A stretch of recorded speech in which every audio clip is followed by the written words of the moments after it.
Good afternoon, everyone. Sorry I didn't get to my morning video. Last night I was at my daughter's dance recital and lots of stuff happened. Regardless, here we are and here we go. Justin Trudeau is trying to pivot away from genocide. And you'll never guess what he's using. Well, yes, you will, because lots is happening and I've just been behind. So here we go. Matt Gurney is reporting, quote, at the National Post. Someone tell Trudeau he can't be a reconciliation champion and the overseer of genocide at the same time. Yep. 6 days after acknowledging that his country was guilty of genocide, Prime Minister Justin Trudeau held a press conference outside of Montreal and announced that Canada was going to take a hard line on single-use plastic items, such as straws and water bottles and cutlery. The leader of the nation, he agrees, is actively trying to destroy a segment of its population, went on to add, quote, "We need to cover all of Canada with this decision, and that's why the federal government is moving forward on a science-based approach to establishing which harmful single-use plastics we will be eliminating as of 2021. Interesting. I wonder if they take a science-based approach on stopping this horrid genocide that he's overseeing, right? You think there'd be a plan to mitigate that continuing, ongoing birth rate increase of the Indigenous population? I don't know. Whatever. Doesn't matter. Back to the article. If you're pressed for time, dear reader, you could probably just stop now. I'm just going to keep going for a while to actually fill out the column. But if there's anything you should take away from this, it's that the Prime Minister pivoted from a crime against humanity to the crime of the drinking straw in your smoothie in about 140 hours. Yep. Let's skip the page on that, turn the page on that, and let's not talk about that anymore. Let's move on to how terrible you are, you plastic-consuming Canadian. Elect me and I'll ban them. Ban all those bad plastics, just like I fixed the Phoenix pay system. Right, Justin Trudeau? I'm showing this. This was in my video this morning, and then I just got bored. It was just terribly boring. The condescending tone of this letter, just I couldn't subject you, dear watcher, to me reading this letter. So I've left it in the description. You can read it for yourself. This is Bill Morneau tweeting, quote, "My response to the premiers of Ontario, Saskatchewan, New Brunswick, Manitoba, Alberta, and the Northwest Territories regarding government legislation." And it's all the things that I said it was. It's terrible. It's awful. Here's a note. Andrew Scheer is mentioning the Hong Kong protesters. If you don't know what's going on in Hong Kong, currently, Mr. Xi, the president of China, or the current dictator, I'm not sure. The ruler of China, let's say the guy in charge, top cheese in China, is trying to extradite people from Hong Kong, and they don't want that. And Andrew Scheer is noting this, and I find that interesting, right? Justin Trudeau said he admires the basic dictatorship China has because they can get things done. Andrew Scheer's saying, maybe this isn't so good. Maybe they shouldn't have jurisdiction wherever they want, especially in Hong Kong, which was operated by different rules previously, and now they're trying to change that. Interesting. Here's what Andrew Scheer had to say. He says, quote, "Canada's conservatives stand with the people of Hong Kong who are rightly concerned about proposed changes to its extradition law. Beijing must respect Hong Kong's autonomy and the rights of its people, including those Canadians with ties to Hong Kong." Right. So if you're it's complicated. It's a very complicated situation. And it's interesting that Andrew Scheer's tweeting about it. It's worth noting. Okay.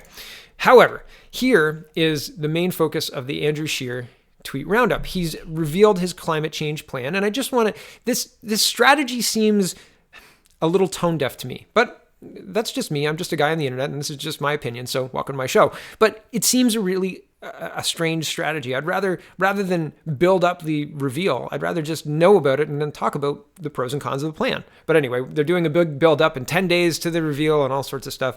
So they started this on maybe 8 days, whatever it is. They started this on June 12th. We're going to watch this. This is a real plan to protect our environment, and this is the rollout. And then we're going to look at the tweets that follow this up. This is the last 2 days, 3 days, the 13th to the 15th. Okay, but first, here we go. Hi, everyone. I've just met with my team and signed off on our much anticipated environment plan, a real plan to protect our environment. And I will unveil this plan 1 week from today on June 19th. This is a real plan that will fight climate change and reduce global emissions without a carbon tax. It's the result of a lot of hard work from our Conservative team, but I could not be more excited to share it with you. We're going to reduce emissions, protect and conserve our land, air, water, and wildlife, and take our fight against climate change global. Let the countdown begin.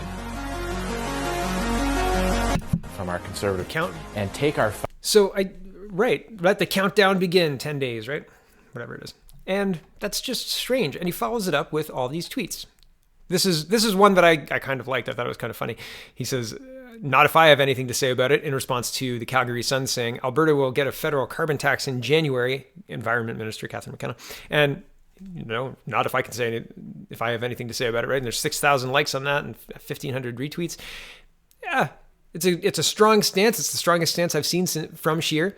Here's another one on the 14th at 7 a.m. And it's Justin Trudeau keeps saying his carbon tax will meet Canada's Paris targets, but his own government officials say the opposite. Given his track record, I know who I believe. Neither is who I believe, but whatever. Justin Trudeau, his officials, none of them are telling the truth. But whatever, you can believe who you like, Mr. Scheer. Here's another one from Mr. Scheer. He says, Canadians are paying for Justin Trudeau's mistakes, not as advertised. And that's in response to the Financial Post printing growth forecast for Canadian oil halved because of pipeline bottleneck and regulations. That's Bill C-69. And that is a concern that is, compounded by the tanker ban, Bill C-48, right? We can't get oil to market, and if we could get it to market, there's no tankers allowed to pick it up anyway. Don't worry about it. Can't do anything in Canada, not east or west of Ontario anyway. If you're Quebec, there's some Saudi tankers that are arriving daily, right? We've got to keep those provinces' oil running. Make sure there's no shortages and no price spikes. We've got an election to win, right? Weird. Back to the tweets. Andrew Scheer's tweeting, quote, Trudeau's carbon tax would need to be, quote, star asterisk 5 times higher and be imposed on every province and territory for him to meet the Paris targets. I will replace his tax with a real plan to protect our environment, which I'm announcing next week. And here's a statement, which we just watched. And here's the 14th at 9:27 a.m. See how close these are? Like this is 7 a.m., 7:21. This is 9:02 on the same day. This one's 9:27 on the same day. Canadians know Justin Trudeau's carbon tax is not as advertised and it won't help Canada meet its Paris targets. And this is a meme and it says fact, only 15% of Canadians believe Justin Trudeau is the best suited political leader to deal with climate change, right? Yeah, well, I don't think he's best suited to deal with anything personally, but back to Mr. Scheer. In another tweet, he says, quote, Justin Trudeau's carbon tax isn't an environmental plan. It's a cash grab that's hurting already overtaxed Canadians. Next week, I will be unveiling a real plan to protect our environment that will take meaningful action to lower emissions while protecting Canadian taxpayers. And this is in response to a Toronto Star article. Canada needs a much higher carbon levy that applies more broadly than it does now to make the country hit its emission targets under the Paris Agreement, new report says. What do you think about this? So here it is. Here's one thing that I find interesting about politicians and their Twitter feeds. There's a lot of headlines and not a lot of interaction and discussion about it, right? Like this is what I think. And then everybody else talks about it. And the politician doesn't want to muddy the waters because that tweet sometimes is carefully planned, right? Like, okay, we want to say that, but not that. And this word does that perfectly, right? So you don't want to hash it out because you want to have your voters assume that you meant what they want you to mean. Right? That's the game. That's the game. That's what it is. And I mean, it's unfortunate, but that's true. People will hear what they want to hear if they like you or if they don't like you too. It's the same thing. But I digress. There's not a lot of conversation. And there are some notable exceptions to that. Miss Rempel, Miss Rate. There are some politicians who really like to get into it and mix it up on the social media stuff, but not usually the leaders. You don't see Justin Trudeau having a conversation on Twitter. You don't see Andrew Scheer. Sometimes Mr. Bernier does. I don't know about Mr. Jagmeet Singh or Elizabeth May. Maybe they do really mix it up on Twitter. I don't know, but it lacks a human touch when there isn't that conversational aspect. And I'll admit, I don't follow Andrew Scheer as closely as I did 6 months ago. I don't have the time. I have 24 hours in a day and I've got lots to do. So I used to do walkthroughs of everybody's Twitter in the morning, and man, it's getting difficult to get everything in that I need to do. But that said, I don't notice the same level of interaction with leaders specifically. I'm not trying to single out Andrew Scheer. Okay, back to the Andrew Scheer tweets. Justin Trudeau keeps saying his carbon tax will meet Canada's Paris targets, but his own government officials, that's a duplicate tweet. Sorry about that. We already read that. Here is Andrew Scheer talking about unity. And this is a response to the Premier's letter that was sent the other day and the tone-deaf response from the Trudeau government. We're not going to watch this, but I thought I should include it. But I still want to stay on the climate bill stuff. Justin Trudeau is killing projects, dividing Canadians and forcing them to pay his job-killing carbon tax. I will unite Canadians behind major projects, create jobs, scrap the carbon tax, and let Canadians get ahead. This is 7:55 on June 15th. So all of this is in a row, right? Like we're up to today because today's June 15th. And this is today at 9:22 a.m. It says Justin Trudeau's carbon tax is a fake environmental plan that will fail to reach Canada's Paris targets. Like him, it's quote or hashtag not as advertised. And the not as advertised is their branded hashtag for this. And it says Canada is further away from meeting its emission targets under the Paris Agreement than it was a year ago, according to the new government projections. And this is where we left off right here. There's the English tweet, right? Not if I have anything to say about it. That's where we started. And I just wanted to show you, like, this is all the climate tweets, right? Justin Trudeau's carbon tax, climate. That's what I mean about tone deaf. It's really close together. It's all the same, and there's not much interaction. And I mean, I understand the same. You're duplicating French and English, right? And sorry, I'm scrolling a lot. I'm just trying to get you to see.